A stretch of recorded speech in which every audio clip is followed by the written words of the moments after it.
Om Vakratunda Mahakaya Suryakoti Samprabha Nirvignam Kuru Me Deva Sarvakaryeshu Sarvada Om Shri Mahaganapataye Namaha Om Shri Gurubhyo Namaha Harihi Om Sadashiva Samadambham Shankaracharya Madhyamam Asmadacharya Paryantam Vande Guru Paramparam Asmad Gurubhyo Namaha Shruti Smriti Purananam Alayam Karunalayam Namami Bhagavatpadam Shankaram Lokashankaram Shankaram Shankaracharyam Keshavam Badarayanam Sutra Bhashya Kritau Vande Bhagavantau Punah Punah Ishvaro Gururatmeti Mukti Bheda Vibhagine Vyomavad Vyapta Dehaya Dakshina Murtaye Namaha Om Shri Medha Dakshinamurti Swamine Namaha Om Sahana Vavatu Sahano Bhunaktu Sahavidyam Karavavahai Tejasvinavadhetamastu ma vidvishavahai Om Shanti Shanti Shanti Harihi Om Shri Gurubhyo Namaha Harihi Om Om Satchidananda Rupaya Krishnaya Krishnakarine Namo Vedanta Vedyaya Gurave Buddhi Sakshine Krishna Dvaipayanam Vyasam Sarvalokahite Ratam Vedabja Bhaskaram Vande Shamadhi Nilayam Munim Sahasramurte Purushottamasya Sahasra Netranana Pada Baho Sahasranamam Stavanam Prashastam Niruchyate Janma Jaradi Shantyai. Namaste once again, all of you. So we are seeing the meaning of this Nama Aprameya. As I told you, it's a very, very important Nama. Because through this Nama, you can unravel the entire Vedanta. One Nama is enough if you understand it correctly. So, and we have seen in the last class how the out of 6 pramanas, 5 pramanas, that is Pratyaksha Pramana, Anumana Pramana, Upamana, Arthapatya, Anupalabdhi are not applicable in respect of Ishvara, or let us say in respect of Paramatma, Brahman.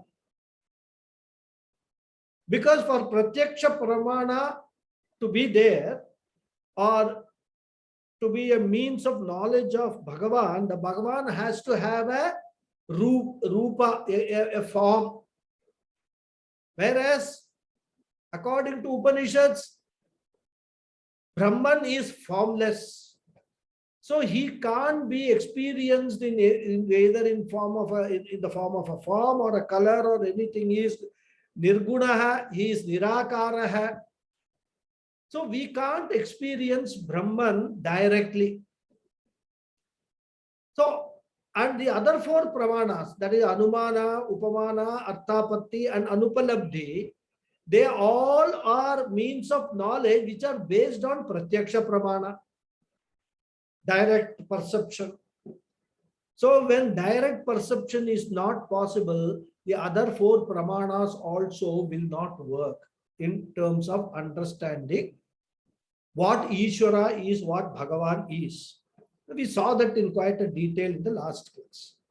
Now there is one pramana which is Shabda Pramana. And normally, in general terms, it is told that Bhagavan can be known only through Shabda Pramana, which is basically Shruti or the Vedas. So through the Vedas, through Shruti, or even through Bhagavad Gita, we can know what Bhagavan is. This is what is the general statement which is made by Acharyas. Now let us examine whether that statement also is valid or not. Because if Bhagavan can be known through Veda Pramana, through the means, through the knowledge that we can gather from the Vedas, then he will not be aprameya. Automatically, if the Vedas are objectifying Bhagavan, then he is an object of knowledge. So let us examine whether Veda Pramana also, whether he can be known, and whether he can, if he can be known, in what way he can be known. What does the Vedas say? I'll just, we'll be very, very brief. So, Veda, the Shabda Pramana is an independent Pramana. It does not have any relation with Pratyaksha or the other four Pramanas which follow the Pratyaksha Pramana. It is an independent Pramana. But Adi Shankara is saying in the commentary what? He says, Napi Shastra Pramana Vedyaha Pramana Janya Atishaya Abhava. This is what he says. Saguna Brahman, that is Ishvara, the God whom we all are familiar with, who has got a shape, a form, and maybe a color, wearing all, ornaments and all, that is called Saguna Brahman. The Ishvara who has, who is a Vishnu, who is a Shiva, who is a Brahma, who is a Parvati, who is a Devi, who is a Narayani. All these forms, so many photos and idols we see in, of this form of Ishvara. This form of Ishvara can be known through Shabda Pramana. Because even when you take Rudram, for example, when you go to Lagunyasa, it starts with a description of Ishvara.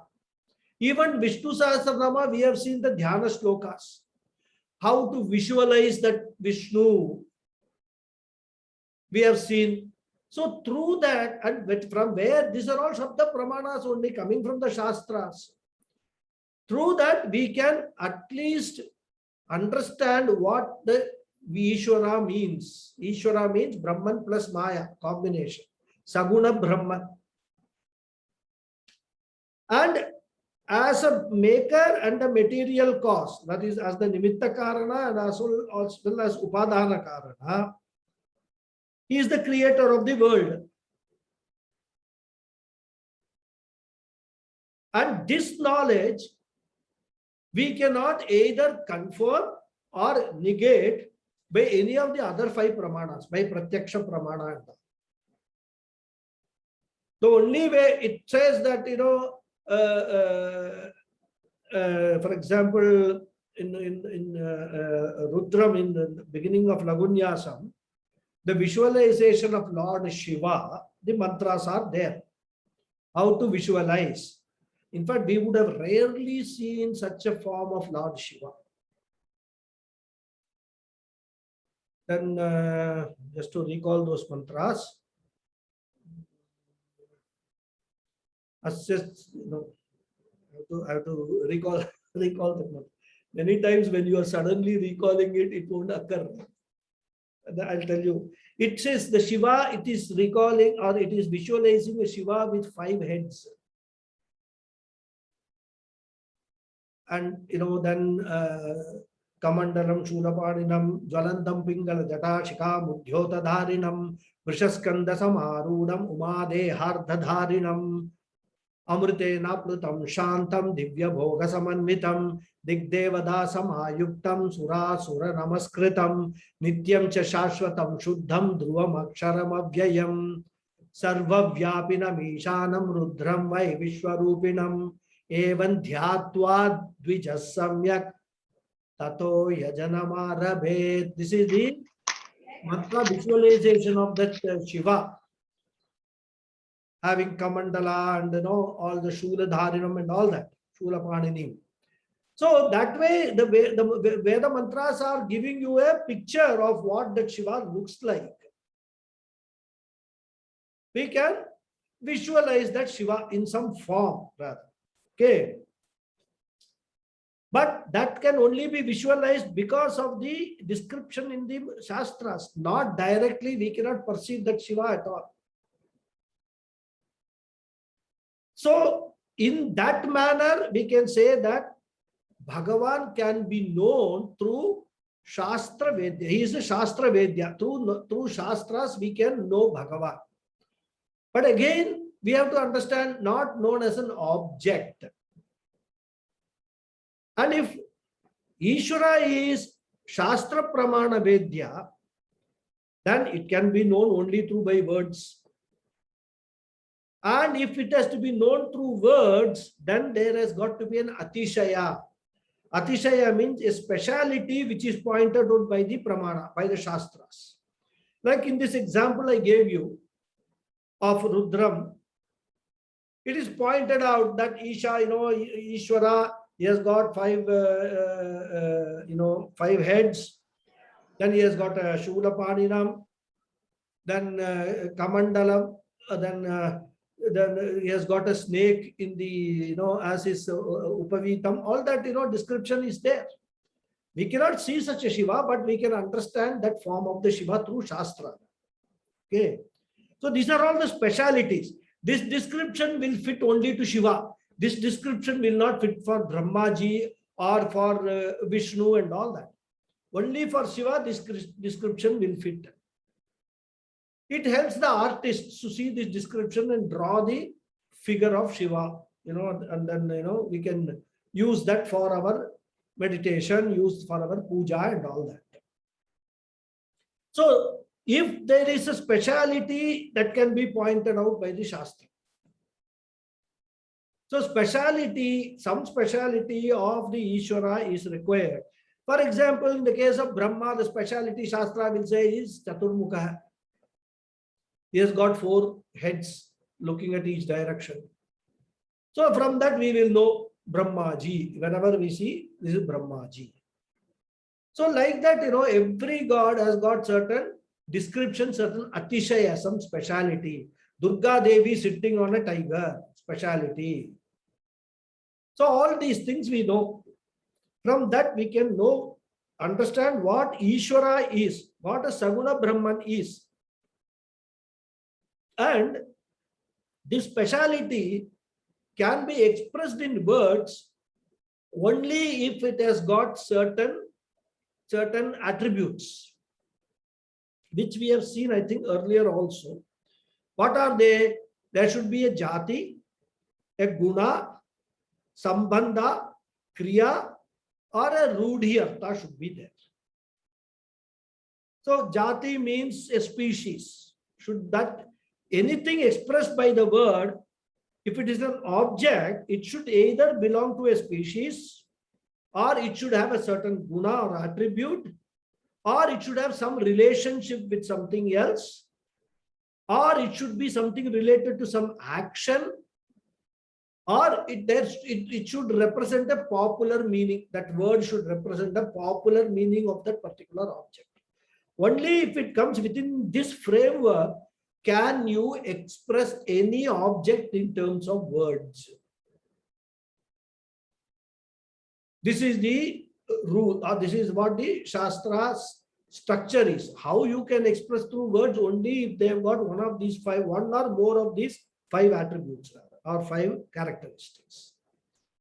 But then in the case of Bhagavan, the case of Paramatma, Taittiriya Upanishad says, Yato vacho nivartante aprapya manasa. It says that Brahman, that Paramatma is one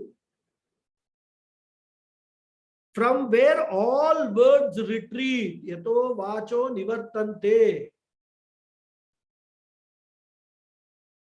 Even the mind cannot reach that Paramatma. Aprapya manasa saha, it says, Taittiriya Upanishad. Why?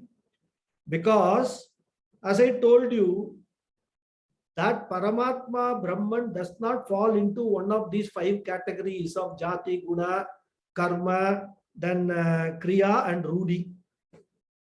So that Brahman does not have any Atishaya, any speciality for it to be described through words. That is why the Upanishad says that Paramatma, the Nirguna Brahman, that formless Brahman, you cannot reach even through words. Because words like cow, a tree, flower, etc., they can refer to a species. Okay. Then words like red, young, tall, fat, etc., they describe an attribute, some guna.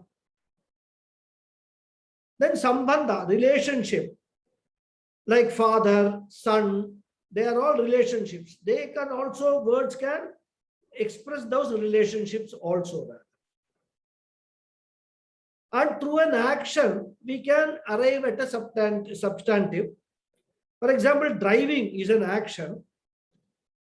And through the action of and driving is substantive, through that, a driver can be inferred. There is someone who is driving.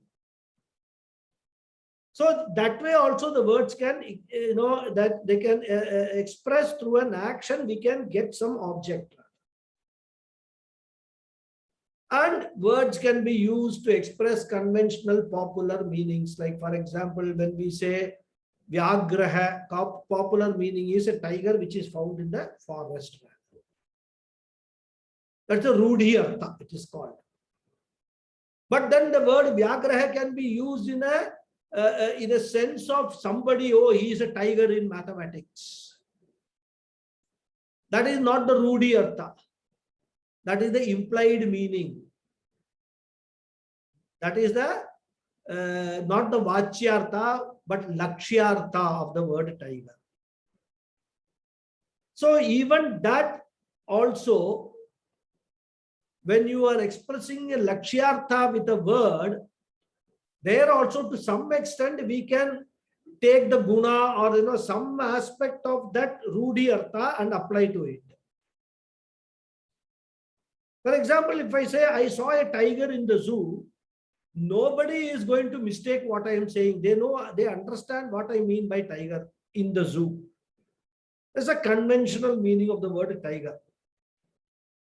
And that also they understand that it is not a lion or a monkey or any other animal, right? It's only a tiger with stripes and all that. So in short, words have got access only in these areas to describe anything. But Ishvara is beyond all these things. He is not someone.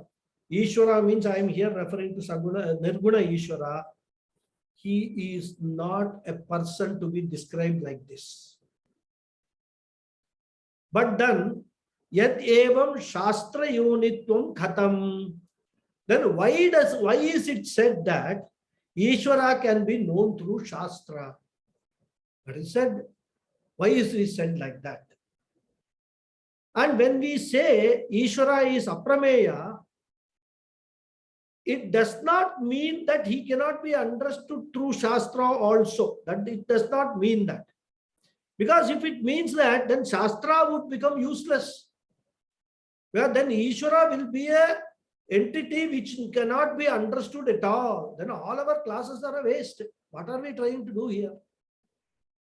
So we have to understand, when it is said that Ishvara cannot be understood by Shastra, but Ishvara cannot be understood without the Shastra, we must understand what it means. So here, when we say aprameya, what we must understand is he is a pramana avishaya.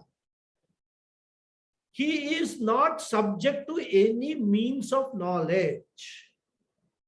He is not available for objectification by any means of knowledge, any pramana, like any other object. So this is the first conclusion we come to. But as Adi Shankara says, being Prakasha Swarupa, the self-revealing consciousness, which lights up everything, because of which we even gain knowledge of the other objects rather. That self-revealing consciousness need not be revealed by any pramana, because why? It is self-revealing. Swaprakasha. And and in that form, as a self-revealing consciousness, it is the Sakshi for all the other Pramanas also. Pramanadi Sakshihi. This Atma lights up everything and witnesses everything as a Pramana, witnesses everything, all the Pramana, Prameya and Pramata. This Atma is the witness for all these objects. It is the means of knowledge for all these things. And this is what Adi Shankara says when he says, Pramanadi Sakshitvena Prakashaswarupasya Pramana Vishayatvepi Adhyasta Atat Rupa Nirvatakattvena Shastra Pramanakatvam iti aprameya sakshi rupatvat va. This is what he says. I understand what he says. This is how the Shastra works as a pramana. We have to understand Ishvara as a sakshi, as a witness for everything which is been pervaded by the Ishvara, by Brahman, by the Paramatma. We have already seen as a creator, he is Vishnu. Vishnu means Sarva Vyapi, pervades everything, and he is the Sakshi of everything. That is how we have to understand Ishvara. That is how we have to understand Paramatma. His essential nature is Satyam Jnanam Anantam. That is Paramatma. Pure existence, pure consciousness of pure knowledge and limitlessness. That is Paramatma.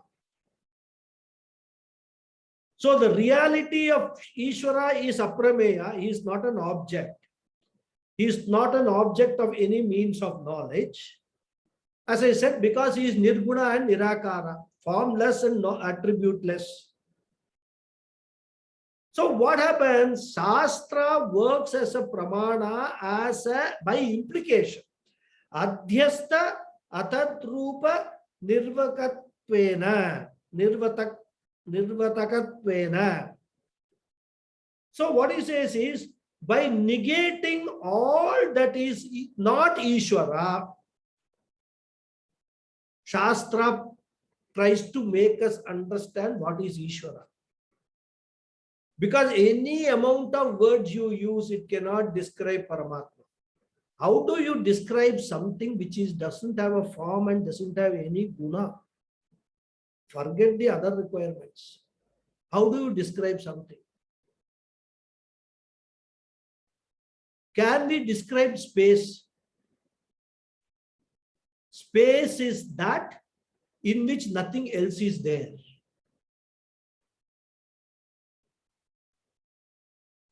When we want to sit in a chair, you ask somebody, is there space? You see the chair, somebody is sitting. There is no space. The chair is empty. Yes, there is space, there is nothing else there. Nobody else is sitting there. There is space. Isn't it? So whenever we want to describe space, we describe it in terms of absence of other things which could occupy that space. By negation, we can express. Otherwise, how do you express what is space? You can't express. There is no words can express what is space. It can only be expressed by saying that some emptiness because of it is not occupied by anything else. It can be there. That is what he says. He says that Ishvara is actually not having any rupa, can't be expressed, but because of our own superimposition of certain form on that Bhagavan, we are able to, the Shastra is able to express some gunas of the Bhagavan. And this prakriya of understanding what Bhagavan is, what Paramatma is in the Upanishads is tackled by a prakriya called Neti Neti Prakriya. Na iti, na iti. So you see, is this Paramatma? Is it an object? Yes, it is not Paramatma. Is this telephone Paramatma? Is it an object? Yes, it is not Paramatma. Here is a towel. Is this Paramatma? Is it an object? No. It is an object, so it is not Paramatma. Like that, na iti, not this, not this, not this. Everything, all the objects in that world which we are able to objectify is negated by this process. Then what is left is said it is Paramatma. Everything is negated, then what is left? That is why some other philosophies say there is this Vedanta goes, just imagination and all. There is no Nirguna Brahman or Nirakara Brahman. There are some philosophies they claim that. Because when you negate everything, especially Buddhism, and they say Shunyavada, they say what is left is zero. They don't realize that when you are saying everything is negated, who is the sayer? Is the sayer an object or is the sayer a subject? Because in all languages, any sentence or any expression of a particular or any expression can be divided into two. A very simple grammatical rule, a subject and an object. Right? If something is not an object, what it should be? It should be the subject. So if Ishvara is not an object, what Ishvara is? He is the subject. I am the witness for all these objects. So as a Sakshi, I am witnessing this entire world, this entire creation. I am not an object of knowledge. I am the subject of knowledge. I am aprameya, not an object of knowledge. This is how we have to come to the understanding from the Shastra point of view, how Shastra points out what is Ishvara. So neti is something, it applies to something which is inexpressible, which cannot be expressed, and negates all descriptions about that ultimate reality. But it does not reveal the reality itself. The only way it reveals it is by negating everything else as not reality. Everything that is an object of our experience, our knowledge. And there is a sloka in Avadhuta Gita which amplifies this prakriya of this neti prakriya.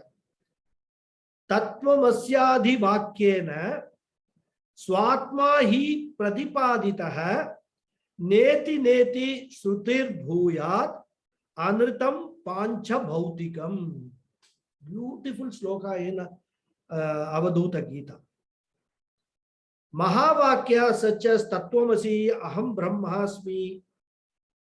Through these Mahavakyas, the reality of our own self is affirmed. And of that, which is composed of the five elements, five Pancha Mahabhutas, they are negated.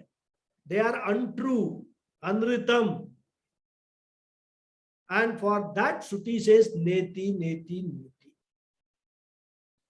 So, in short, Ishvara is Swaprakasha Atma, the self-revealing Atma. You don't need any pramana for Ishvara to reveal himself or itself. If you have got the vision to see Ishvara or Paramatma in every object of this world, because he pervades every object, he is the Sakshi Chaitanyam within you. Because of that Sakshi Chaitanyam, that because of that pure consciousness only, you are able to see this world, interact with this world, transact with this world.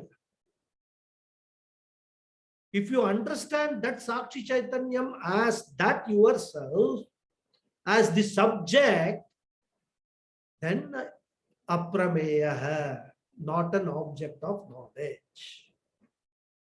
So this is how the Veda works as a pramana with reference to Ishvara, negating all superimpositions. Therefore, we can derive the meaning of aprameya as the very self, which is the subject and not an object. By understanding the implied meanings of the Mahavakyas like Tattvamasi, Aham Brahmasmi, Prajnanam Brahma, Aham Atma Brahma, all these Mahavakya, hundreds of them are in the Vedas, in the Upanishads. By understanding the implied meaning of these Mahavakyas, we can understand what that Paramatma is. And we can finally come to the understanding that that Paramatma is not an object. He is I, Aham Paramatma. Aham eva Paramatma. That understanding we will come to.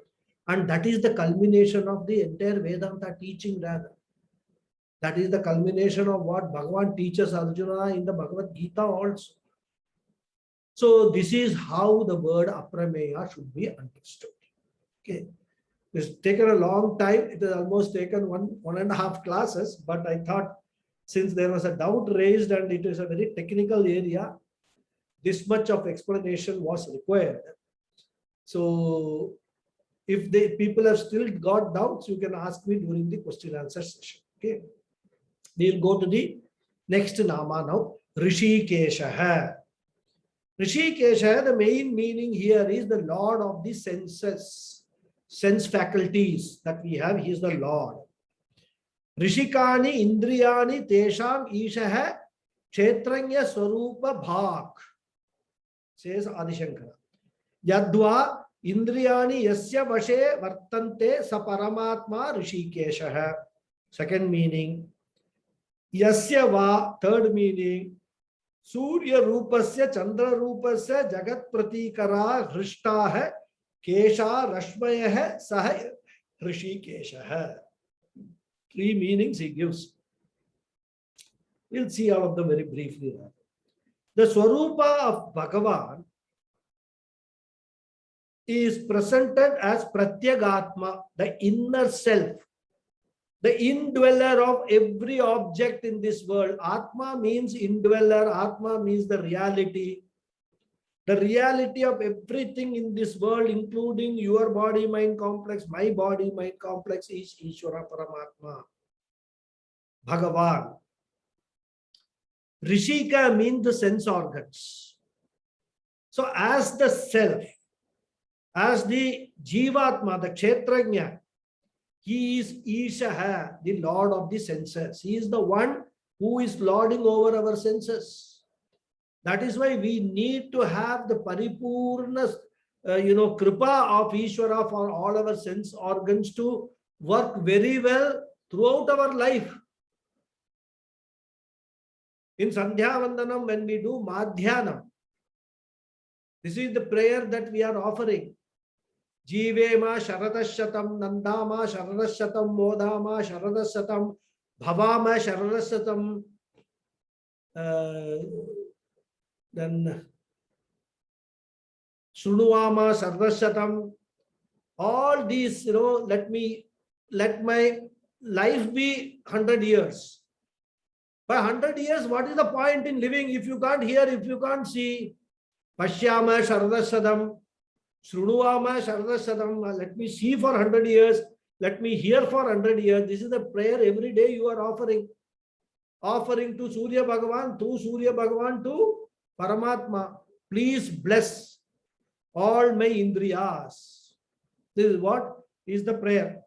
So Rishikesha means he is Lord of the senses, and it is because of these blessings that each sense organ is able to function in a specific manner, and also the mind rather. They are all under his vasha, under his control. Therefore, as the Atma of everyone, he is called Rishikesha. And another meaning, Kesha also has a meaning of race. R-A-Y-S, race, not R-A-C, R-A-Y-S, sun's rays, right? The cool rays of the moon make you sleep, and those of the sun make you wake up and engage you in various activities. So it is Bhagavan in the form of this rays, both of sun and moon. He says Chandra Rupasya, Surya Rupasya cha. Jagat Pratikara, make us do all activities in the world and make everyone Hrishta happy. Right? Therefore, he is called Rishikesha. So these are the two meanings Adi Shankara has given for Rishikesha. Then the next is the Nama is Padmanabha. Padmanabha, we have seen this meaning earlier also when we are doing the initial slokas, then Dhyana slokas also. The one who has got a lotus in his hand, Padmanabha. Lotus in his navel, not hand, in his navel. We saw that, Brahmaji is sitting there on that lotus. Sarva Jagat Karanam Padmanabhav Yasya Sa Padmanabha. This is what the brief Bhashyam Adi Shankara says. So Padmanabha is one who is having a Padma, a lotus, in his Nabhi, navel. And the lotus symbolizes the source of the entire universe actually. In the Shastra, lotus is a symbol of the entire universe. Which source is his navel? Source of the universe is this navel. And you can say the stem of the lotus is the umbilical cord of Ishvara, through which the whole world is created, is attached. Okay. Not cut. Umbilical cord, not cut. Many people know it is cut also. Okay. So, Brahman, which is Satyam, Jnanam, Anantam, itself is free from birth. It is the Nabi or the navel that is the cause of the entire Jagat. And from this navel, the lotus blooms forth in the form of the world. Brahmaji, the creator, is depicted as being seated on this Padma, this lotus, arising out of Lord Vishnu's navel. So here, Vishnu is depicted as none other than Parameshwara and is presented as the total, as the Samashti. The Lord himself becomes the creator as Brahmaji because he delegates the work of creation to Brahmaji, the sustainer called Vishnu, and the withdrawer called Rudra. These are all for Lord only rather in these forms. Brahmaji creates this whole world, and the world which is created is an opened lotus. The world is in the navel of or in the Nabhi of Parameshwara, in the Sadatma of Parameshwara as the bloomed lotus. Brahmaji has got 4 heads which represent the 4 Vedas. Because being the creator, he needs to have the knowledge of what he is creating. Without knowledge, he cannot create anything. Like a carpenter, to create a table, he needs to have a knowledge of the table, how it is to be created, isn't it? What attributes it should have. It should have legs, it should have, it should have certain features which will not make the legs shake rather. So they have to be joined together with some joints and all that. The carpenter should know all these things. Otherwise, it will be an unstable table. But our world is very stable. So Ishvara has got to have all knowledge. From where the all knowledge will come? from the Vedas only. They are the only body source of all knowledge. And that is represented symbolically being the four heads of Brahmaji, the creator. All this Shastra does because we can relate only to forms. If we are asked to relate to a formless thing, unless you are a jnani, you will not be able to relate. That is why Shastra has to bring in all these, mechanisms to make us understand what Ishvara is. The purpose of the Shastra is you must first discover Ishvara, understand Ishvara, and try to go nearer and nearer and nearer to Ishvara. That is what Shastra wants us to do. But we don't understand what is Ishvara, how can we be driven towards Ishvara? That is the purpose of the Shastra. So that is why, Brahmaji's consort is Saraswati, the goddess of knowledge. Again, symbolism. So Nabhi, navel, is the axle of this entire creation, and the whole creation operates in that Nabhi, as an axle rather. It is only the wheel which moves. The axle doesn't move in a chariot also, or in a car, or in any vehicle. That axle remains constant. It doesn't change, it doesn't move, it doesn't do anything. It just be there. But without that axle, the wheel cannot move. Wheel cannot move in a very synchronized manner. Without axle, it will go in this direction, that direction. Therefore, the entire lotus is the created Jagat with Brahmaji, and Brahmaji is included in this lotus. That is why he is sitting on the lotus. The Adhisthana, the truth of everything, is Brahman, and it itself does not have any other Adhisthana. It does not change, it does not move. But being the Adhisthana, being like an axle for the wheel, around that Brahmaji only the whole world is moving. So this is the meaning of Padmanabha. Then we have got Amara Prabhu. Amara Prabhu means, Amara here refers to Devas. Prabhu means the Lord. So he is the Lord of the Devas. Amaranam Prabhu, Amara Prabhu. That is very simply Adi Shankara says. The Devas, who are the citizens or denizens of the heaven, are called Amaras, or they are also called Suras, because they are Marana Rahita. They do not age. Swarga is mentioned in the Vedas, the heaven, what we in English we translate as heaven, though it is not a correct translation. Because the moment we say heaven, we are taken to some other scripture, and from that we derive what is a heaven. There's a God sitting there. He is the judge. In the judgment day, you will go there, and all that ideas will come in our mind. That is not the heaven. Swarga is not the heaven which is described in the scriptures of other religions. Our Swarga is where the life is very, very happy life, unlike the Bhuloka. People don't age. Whatever karmas they do, they don't get any new punya papa. They are all very happy. So because of the age is very, very long in the Swarga Loka, it is said that they are Amara. They don't have any death. But that is not a fact.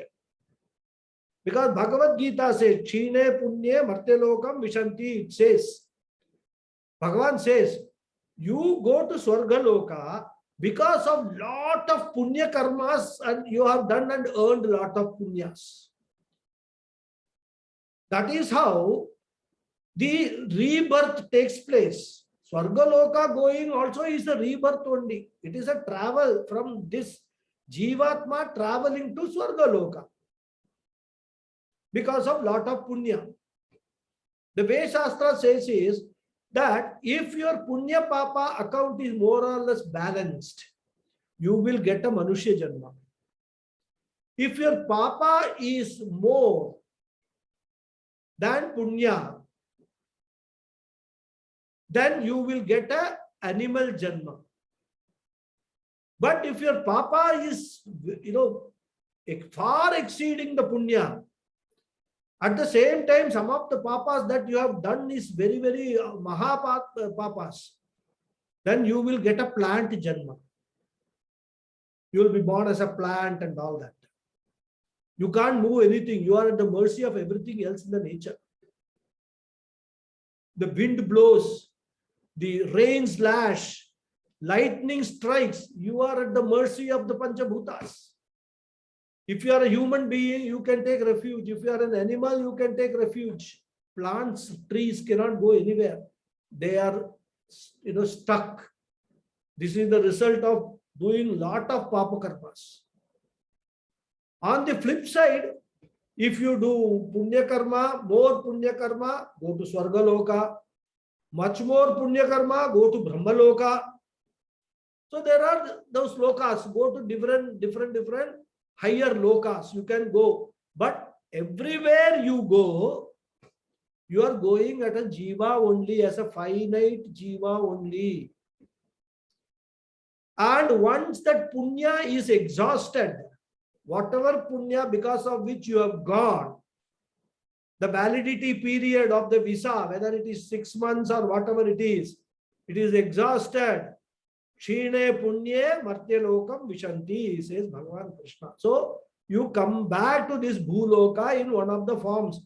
Again, depending upon what is the new set of prarabdha karmas and all that. So when we understand devatas or suras, all that, we have to understand that they are all amrita hai in this sense. Long life, but not completely deathless. Then Surga Loka, very happy life. I said, the music, dance, no punya papa, long life, healthy life. One doesn't age at all. So no Parkinson's disease, no other diseases, diabetes and all that in Swarga Loka. Very happy. No doctors are there to give you medicines because there is no need for medicines in Swarga Loka. Lord Death, Yamaraja does not enter Swarga Loka. Okay. So this is Amaratva or immortality for the Devas. And Puja Swamiji says it is only an apekshika Amaratva, a relative immortality. The Devas live there for a long time. And he is what? He is Amaranam Prabhu. He is the Lord of all those Devas who are there in Swarga Loka also. This is the Amara Prabhu. Then Vishwakarma, the creator of the universe. This meaning comes again and again and again, because unless we understand creator, we understand that Bhagavan is the creator of this entire universe, we will never be able to understand that the most important aspect of the Bhagavan. So Adi Shankara says, Vishwam karma kriya yasya saha Vishwakarma. Kriyate iti jagat karma Vishwam karma yasya iti va. Vichitra nirmana shaktibat va Vishwakarma hai Tvashtra sadrishyadva. This is what he says. Vishwa, we have seen the right number 1 Nama, isn't it? Vishwam, Vishnu, Vashatkaro. You remember, Vishwa is the first Nama we saw. What does this mean? Sarva, everything was the meaning. So here he says, Vishwam karma kriya yasya. The one to whom all actions belong is Vishwakarma. One meaning. All actions belong to that Bhagavan only, so he is Vishwakarma. Whatever karma is done by anyone, let it be devas or human beings, anywhere in the world, all those karmas are his alone. And that is why at the end of every karma that we do, even though when we are doing the karma, we have the ahankara that I am doing the karma. At the end of it, we say, Kayena vacha manasa indriyelva buddhyatmanavat prakrite swabhavat Karomi yad yad sagalam parasmai narayana edi samarpayami. So even the karmas that we do, we are offering to Ishvara. So it belongs to him only, not to us. So everything is included in him. Kriyate iti karma. Whatever is done, that is the object of an action, is also a karma. Because what you do is a karma, the object of that action is also called a karma in Sanskrit language. Kriyate iti karma. Different vyutpatti is there, right? So kriya yasya iti karma, kriyate iti karma. All Sanskrit students will try to understand what this vyutpatti is. So the action is karma, object of action is also karma. Vishwam jagat karma yasya. This whole world is his accomplishment. Hence he is Vishwakarma. And Vishwa can be taken to mean big also. First we took the meaning Sarva. Now we can take the meaning Brihat. Vishwa means big. The Lord's karma is not one thing but the entire world. Because he has made the entire world, right? It's not one creation. The whole creation is his. And it's a very big creation. It's limitless creation. It goes on expanding there. So Parameshwara is the Sarva Srishti Karta, the creator of everything. Sarva Sthiti Karta, the sustainer of everything. And Sarva Samhara Karta, the withdrawer, or the what I can call, not the destroyer. Destruction is not a correct word to be used. Resolver of everything.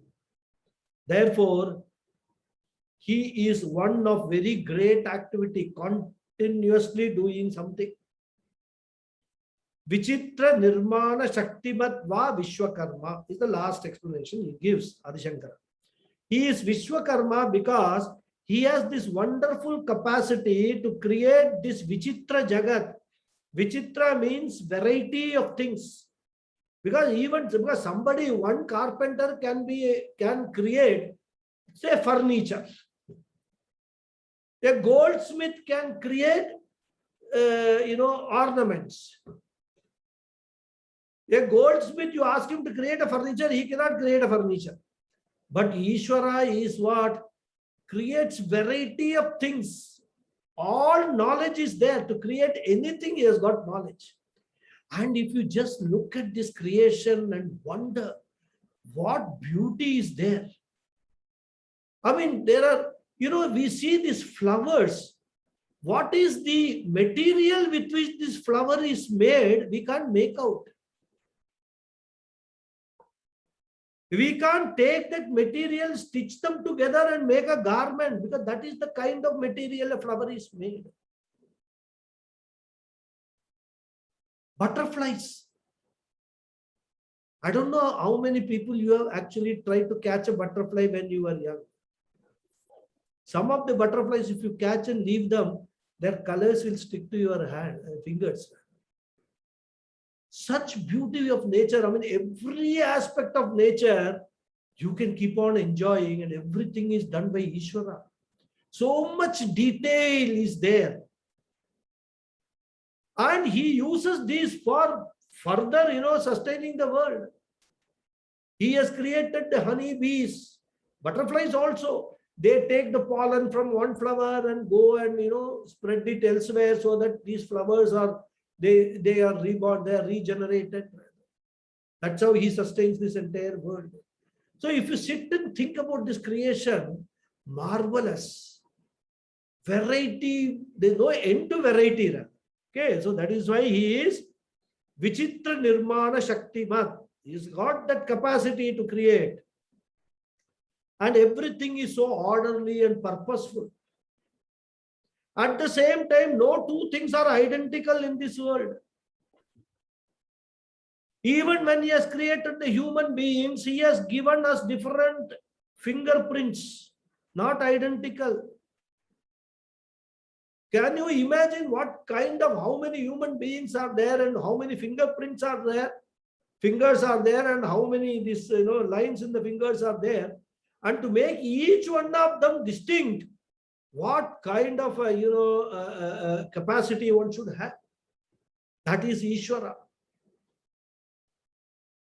And Vishwakarma is also a name which is mentioned in the Puranas as Deva Shilpi, the architect of the heavens, and is of a great fame. In fact, it is said, I think so, if I'm not wrong, the Mahabharata,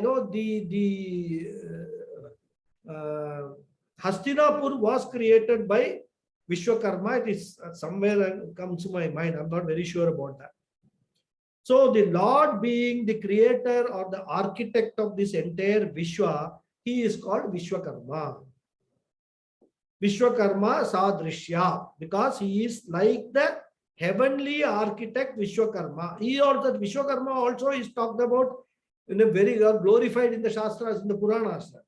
He can also beautiful, Indraprastha is what he had created. Sorry, I'm not Indraprastha. Even Dwaraka, no Guruji? Well, Dwaraka also Vishwakarma has created. Correct. You're right. So it was not coming to me. Indraprastha name was not coming. Anyhow, so that is Vishwakarma, which is talked about in the Purana. Since this Ishvara is also, has created this world like that Vishwakarma, that way also you can take the name Vishwakarma as a giant creator. It's a great house builder. And his house has got 14 floors, 7 floors underground, 7 floors up. All the 14 lokas are Ishwara's house, rather. And his entire creation is there in these 14 lokas. So I will stop here and then continue with the 51st Nama in the next class. Okay. Om Purnamada Purnamidam Purnat Purnamudachyate Purnasya Purnamadhaya Purnameva Vasishyate. Om Shanti Shanti Shanti. Harihi Om Shri Gurubhyo Namaha. Harihi Om. Thank you all very much. If there are any questions, please raise them. Any doubts? Thank you, Guruji. Namaskaram, Guruji. Thank you. Thank you. Thank you, Guruji. Thank you. Thanks a lot. Thank you, Guruji. Guruji. Lot of Yes, work please. Vishwakarma Puja. Guruji? Yes. Yes, is this Lataji who is asking? No, this is Prema. Prema, Guruji. Tell Prema ji. Yesterday, I was going through the Upakarma procedures to explain to the children who wanted to know.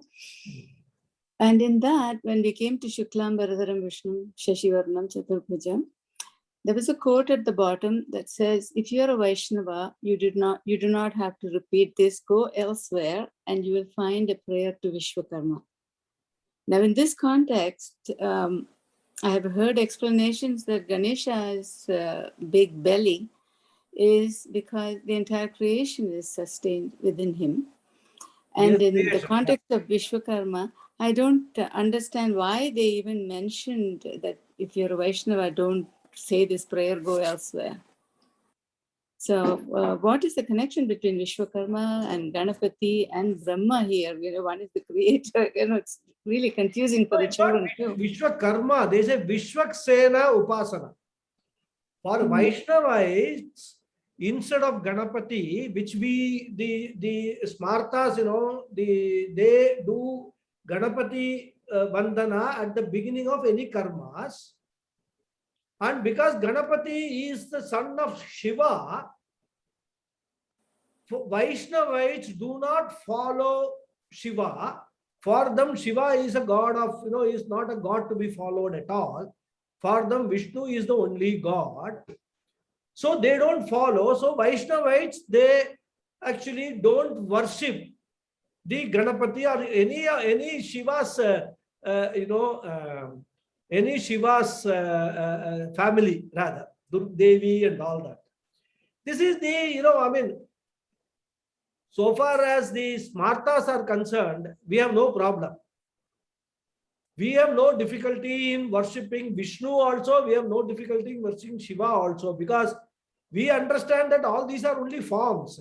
The ultimate truth is different from all these forms, which understanding is not there in the Vaishnava Sampradaya.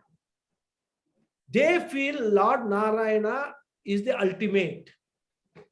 They don't also believe in this, all the Jivan Mukti and Videha Mukti business and all that, which we Vedantins talk about, which the Upanishads talk about.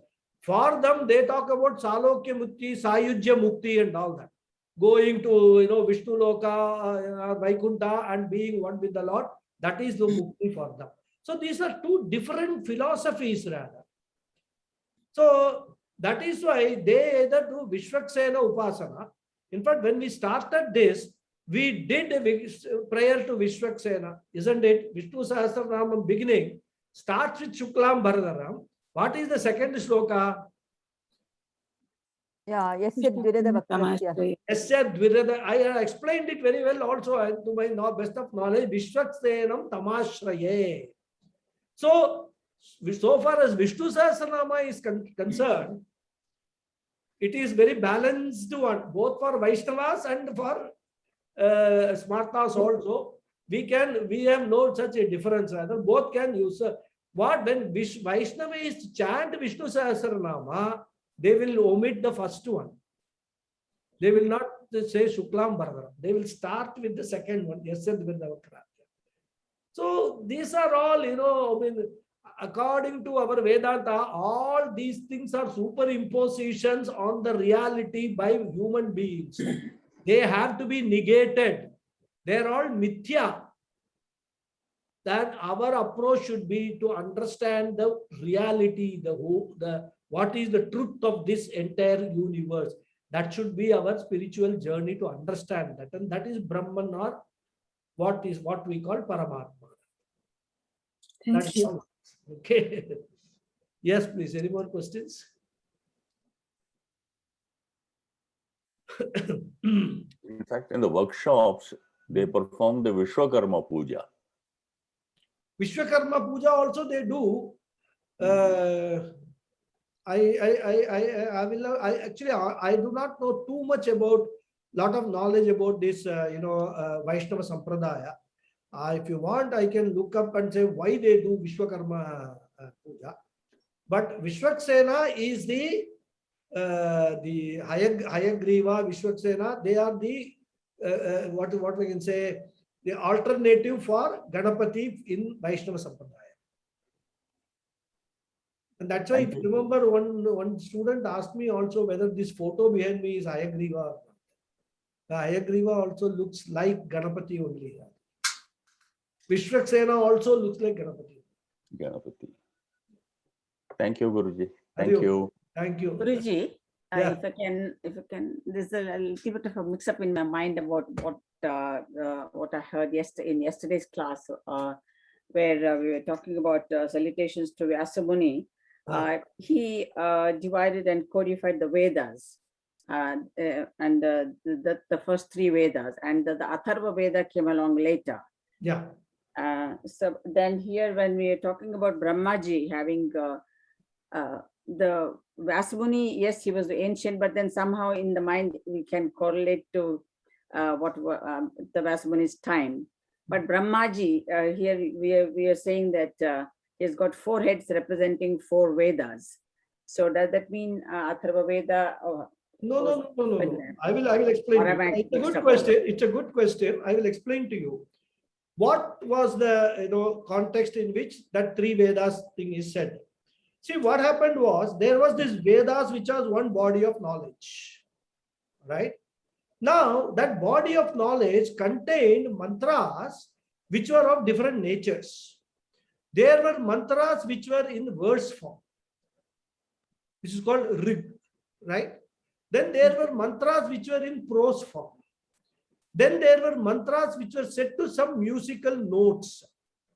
Then there were other mantras which did not, they were in prose form only, but which did not actually conform to these 3 categories rather. So what Vyasa Muni said was, so far as the approach of Vedas are concerned, these are the three main streams of the Vedas. There is a miscellaneous category, he left it out. He did not deal with those miscellaneous category mantras. He took all the mantras which were there in in the poetic form, in form of verses, and compiled them as Rig Veda. So Rig Veda mantras are all verse forms. Then all the mantras which were in prose form, he compiled them as Yajur Veda. Then all the mantras which were in set to musical notes, he compiled them and made it Sama Veda. And he did not touch the remaining mantras of the Vedas, though they were there in the original. Right?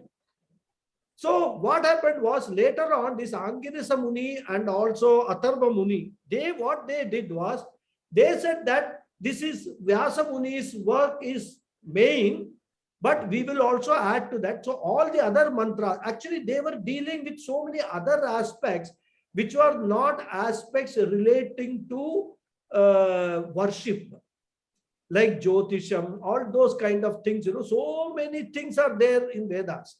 All those things are there in Atharvana Veda. So they compiled all that into Atharvana Veda and made it as a fourth Veda. So the four Vedas were there. And what has happened is, so Brahmaji, when he is depicted with four heads, the interpretation we take is it represents four Vedas. This is all, Puranic interpretation come much later after Vyasa's.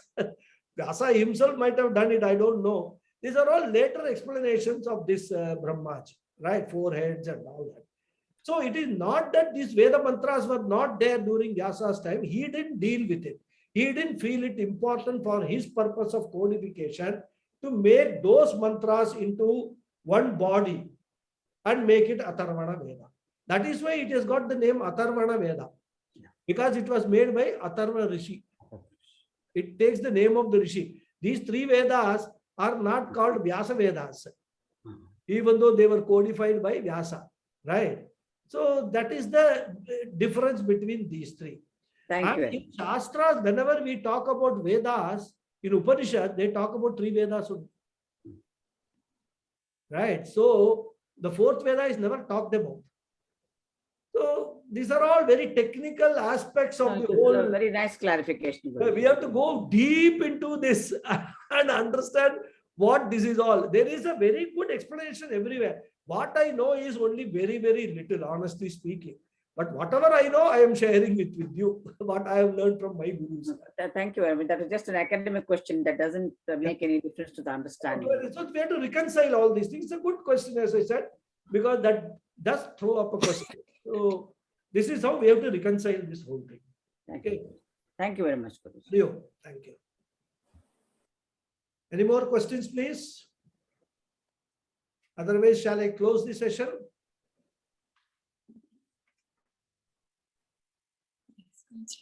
No answer either in affirmative or in negative. No. So, Actually, Maunam some Sammadam, doubts are there, cannot put them into words, Guruji. And maybe or Aprameya. no, yeah. No, I was thinking if his four heads represent Vedas, what does Brahmaji represent? Does he represent the Aksharam in that, or like how does Brahmaji represents Ishvara only. No, in what form I was thinking, like, I mean, because he's form to Ishvara, this Brahmaji is there. okay. We have created, human beings have created all these, whether human beings in the form of rishis or human beings in form of acharyas, they create all these things for us to understand. And they are much more knowledgeable about these things. They have got an idea how to present these things so that people will understand. There is no Brahmaji with four heads anywhere. You can't see that kind of Brahmaji. Only in photos. Reality, there is no such Brahmaji. But while explaining, since we cannot relate, you say Ishvara, who is formless, he has created this world which is full of forms. How do you explain it? How do you understand it? You will immediately dismiss all this as nonsense and walk away. This is what so many people do, without trying to sit and understand what exactly it means. And that's why Upanishads bring this Maya into the picture. How does a magician create things out of air and make you believe that they are all existing? What does it? It's called Maya Jala. What is the magic called? Maya Jala only. So this entire world is nothing but projection of your own mind. Yes, We will any not go into creation, no, Vedanta Guruji, topics. that way, whether it is a making of a movie, it's a creation, or it is a building, is a Anything. creation. Anything we can see is a creation. Yeah. But is there really a creation? Mithya. It is your superimposition on Bhagavan, all these forms and everything. Like in the dream. What do? You see so many things in a dream. Some of the things you will wonder, you have never actually seen them in your waking stage, but you see it in the dream. What is that? From where does the dream come?